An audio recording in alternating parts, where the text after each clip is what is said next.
So that idea that we all are wearing this mask, does that resonate with anyone? Right? That sometimes we feel that we're not allowed to be who we really are. That something, some idea in our head might be blocking us from really saying what we think.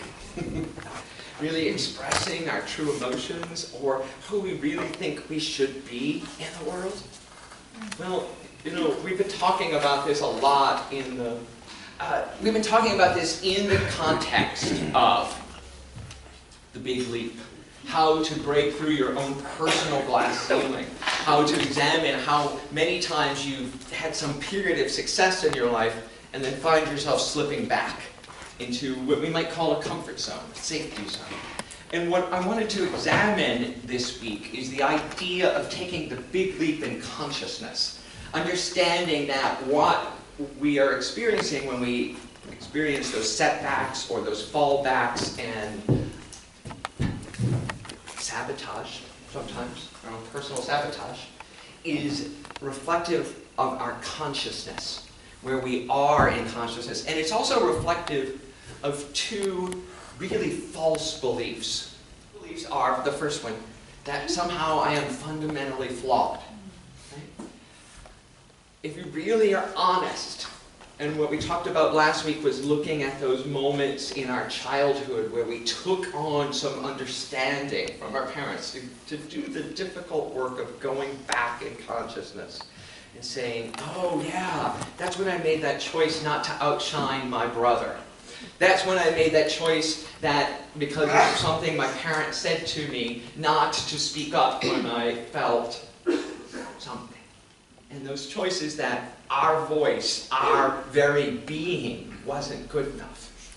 Maybe about your gender or your sexual identity, or maybe about your beingness itself.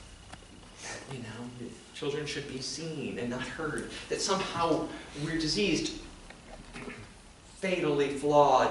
But in my upbringing, it was more that I'm a miserable sinner. And that I must constantly atone for my sins. And what I've come to understand and celebrate in unity is that sin literally means just missing the mark. It's an archery term for missing the mark. And that I'm not a miserable sinner or a habitual sinner. I keep trying. And yes, I fall short. But I'm in the game. I'm in the battle and daring to try and make the mark. And that there's nothing, absolutely nothing wrong with that. But that shift in consciousness must be done over and over and over again to get past the idea that somehow there's something wrong with me. The other one that we take on is we take on the diagnoses of the world. I'm AC/DC. That's not really a thing, but I love it anyway. Yes, I am. I'm ADHD. I am this diagnosis. I am that. I am that. Whether it's a psychological diagnosis or a physiological diagnosis, somehow that defines who we are. Right? And that idea that somehow that becomes our identity is part of the fatal flaw. The other major one that we believe is that there's not enough. Scarcity. So if you think you don't have this one, do you have enough time to do everything you want to do? Are there enough resources in this community to do everything we want to do? Right? Is there enough resources in your bank account to do everything you want to do? Is there enough knowledge in your head to accomplish your goals? Is there enough knowledge in the universe to accomplish everything you want?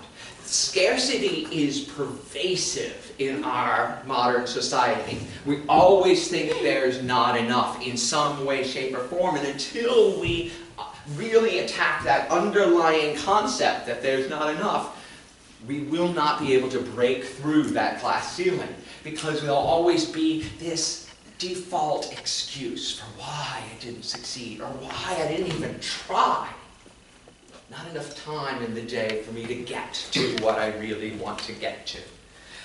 Right? Not enough love. Is that true? Is there not enough love? Are there not enough people that love you? Is there not? And to question all these beliefs is to rattle them loose. And what we've been doing in the Absolute Abundance Advanced class is to finding a framework to attack these, because when we get right down to it, that, if I shine too much, that I'm taking attention away from someone else, whether it be so that you're being able to show who you really were there, Alex, and to show your beautiful voice, to revel in that attention. It's like, it doesn't take anything away from anyone else. But a lot of times we get this idea that we can't speak up, we can't take center stage because it belongs to everyone. And that's a great kumbaya moment, right, and understanding, but it also is a way for us to hide, right? And it may have come from our parents. It's like, who do you think you are again? Or don't take all of the energy, don't take all the spotlight away from whoever. Again, there's not enough to go around. And everyone can have the center of attention when they need it, when they deserve it, when it's appropriate.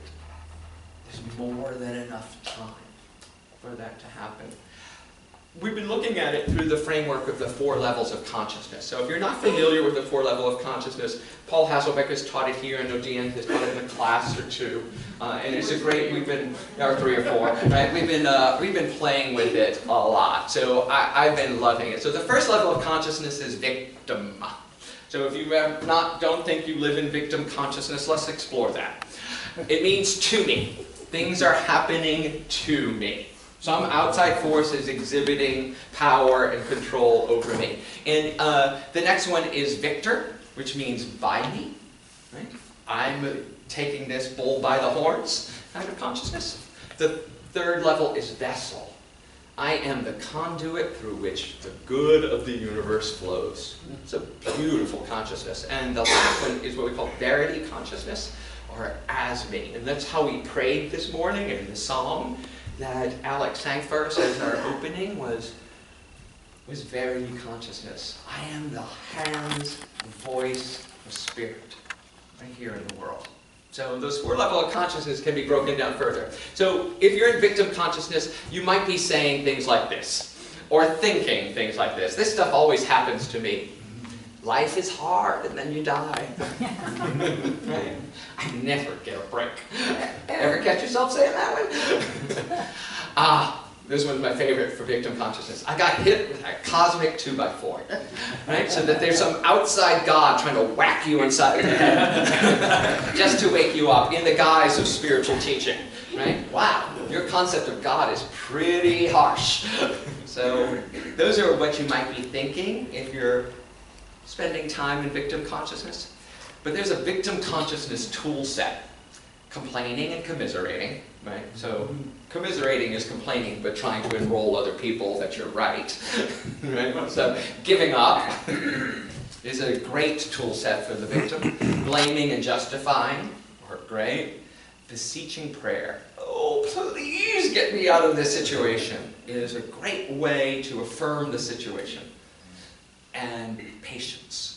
It takes a lot of patience to stay as a victim. Stay as a victim of the environment, stay as a victim of the body politic, stay as a victim of life and its situations, stay as a victim of your bank account, a victim of poverty. You have to exhibit a lot of fortitude and patience to live there. Right? So, is there any reason you would want to stay in this consciousness? Right? Well, I actually think there is. You gain sympathy, attention, you get help. You get other people frequently to do the things that you need to do for you.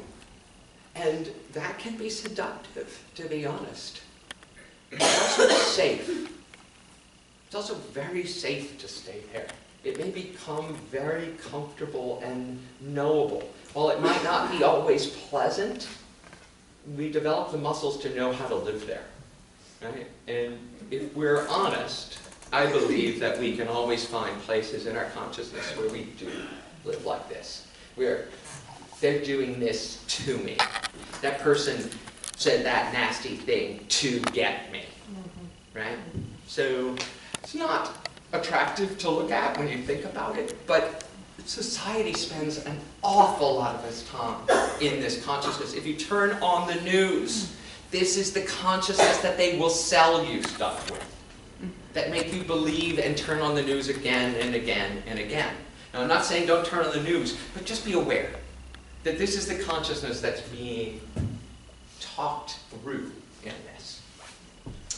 The next one is Victor, which Unity spends a lot of time in Victor consciousness, right? Historically, we have. Victor consciousness is one, that I am setting the agenda. I am co-creating with John. I can accomplish anything I set my mind to. I control my thoughts and my life. Right? And from Seinfeld, I am the master of my domain. That is victim consciousness. Victor consciousness. Right? That we are the ones who are creating the world by the power and by the actions of our thoughts. The toolbox for Victor consciousness, though, is different. It is affirmations and denials. It is affirmative prayer and vision boards manifesting in the material world. Guided meditations are great for Victor consciousness. And power poses. Remember, we've talked about power poses. Standing in an expansive pose can literally change your brain chemistry. Well, those are great for achieving in the world. The advantages of Victor consciousness are, of course, self-empowerment, self-esteem, proactive disposition. You're not sitting around just taking whatever comes your way. You're actually out there making things, changing things, being, and we need a lot of Victor consciousness in the material world. You know, it manifests in the physical realm by Victor consciousness. We do. Absolutely, it's absolutely necessary. So there are many times that we teach it here from the platform, and it's written into many of our texts. Vessel consciousness, on the other hand, is where we are acknowledging the power, but also saying that it is not us that's doing it. It is not me, it is Spirit working through me that is making this happen. I am an instrument of the divine. Right? We actually have a song. It's a Daniel Nehemiah song I love. I am an instrument of the divine. It's a catchy little tune. God gave me this. Right? God gave me this situation. God gave me this diagnosis so that I would overcome. You are then just the instrument of God's unfolding so that you can demonstrate in the world how it's on. And it has this distance, a separation from the divine in you. It is another step in this process. But in vessel consciousness, instead of saying this is happening to me, you might say this is happening for me. This is happening for me. There's a way to really own power in vessel consciousness. The toolbox that you would use in vessel consciousness also is visioning, which is about visioning but not vision boarding. Meaning in vision board, you're setting out exactly what it is you're expecting to find, but in visioning, you're trying to catch the ideas of the divine realm. You're trying to catch something bigger than you. Meditation and centering prayer are a huge toolbox in vessel consciousness. Beginner's mind. Understanding that you don't know anything. And being willing to learn it all again. To let go of those rigid beliefs that you might hold. Surrender is part of vessel consciousness. Openness, flexibility, forgiveness. The advantages of it is that your ego gets removed. You can manifest beyond your imagination when you're willing to let it come through you. It's stress reduction. I'm no longer in charge of everything that happens. What a relief, right? It might be a great thing for you. So then we are in verity consciousness, which is as me. And this one is the hardest sometimes to describe, but verity consciousness is better understood as oneness consciousness. That the whole veil of separation is lifted. So we don't think of ourselves as separate. God and I are one, or the thoughts you might think in that. I am divine spirit. This is the only moment. In oneness consciousness, you're not worried about what happened before, and you're not worried about what's going to happen later. You're in the present moment, because that's the only moment there is. Right? The only moment there truly is right now. So all those thoughts in your head about, what's this going to happen, and how's that going to happen, and what's he going to say next, and how is this all going to... Oneness. Now, that power. I am Christ. I am the Savior. I am that divine energy. You can live in that consciousness. It's amazing. The toolbox for it is similar but different to Vessel. It's meditation without any agenda. Right? It's oneness prayer. Understanding of how to reprogram your mind, not to talk to God, but to talk as God. To talk from the perspective and the persona, maybe. The perspective, the beingness of the divine itself.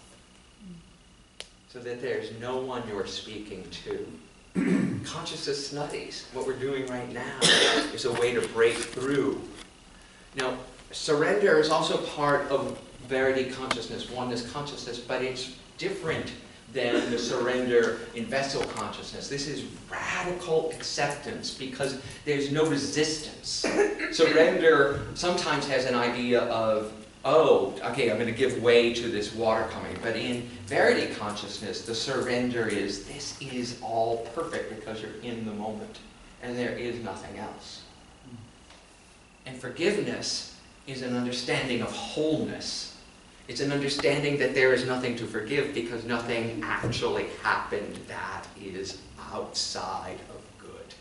That there's no duality in oneness consciousness. There's no good and bad, so there's nothing to forgive. It just all is.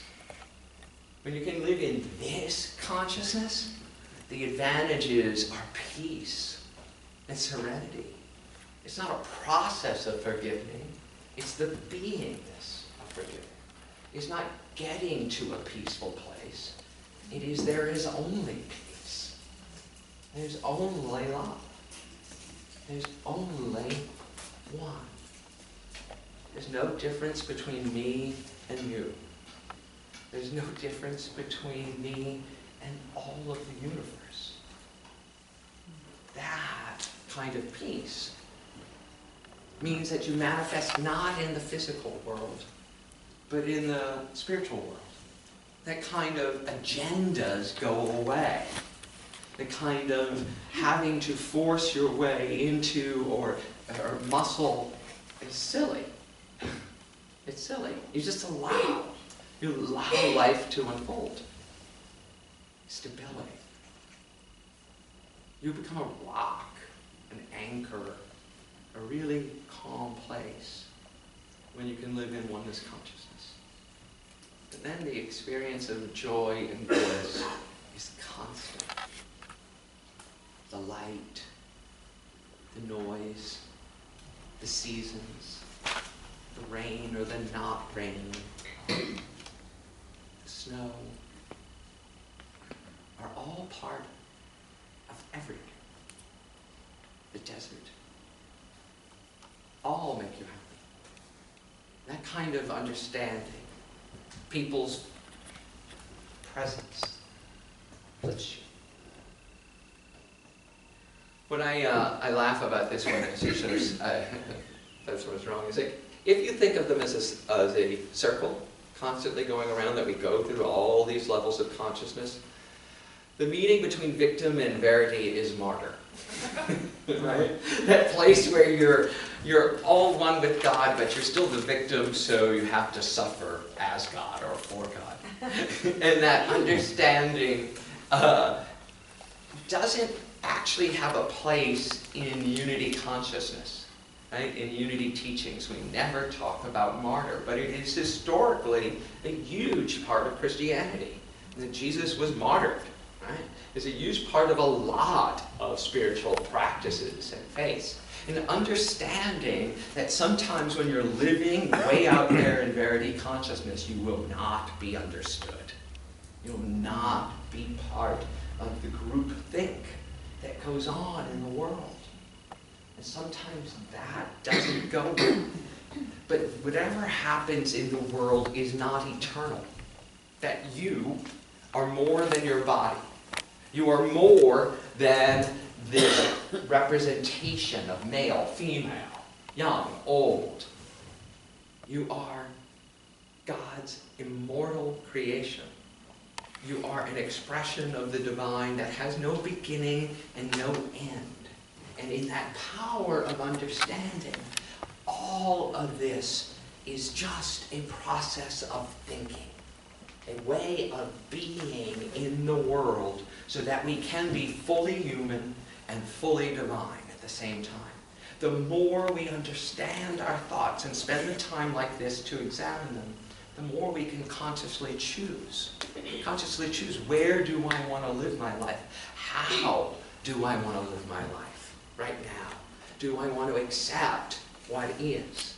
I found this quote: I am part of the whole, which is ultimately governed by nature. I am intimately related to all the parts which are of the same kind as myself. If I remember these two things, I cannot be discontented with anything that arises out of the whole, because I am connected to the whole. Marcus Aurelius, right? We're all pagans, and I'll sign up for that. It is a quote for oneness consciousness, the understanding of verity consciousness like I've never heard before. Understanding that everything that is created is part of the divine plan, and that means me. I can't leave myself out.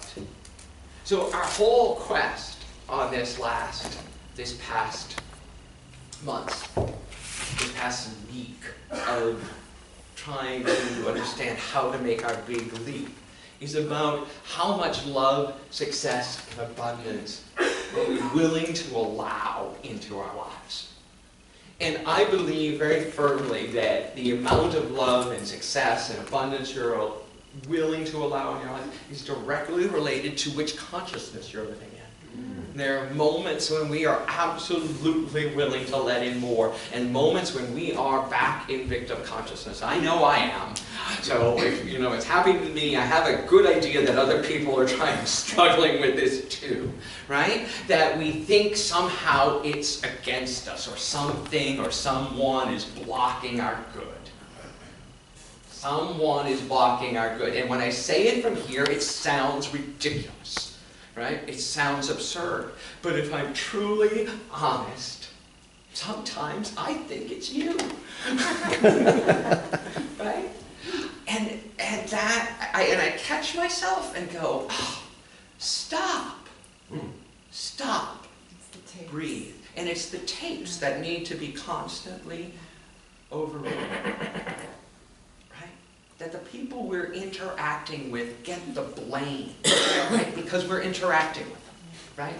Those are the people who are our greatest teachers, the ones we get to interact with on a daily basis.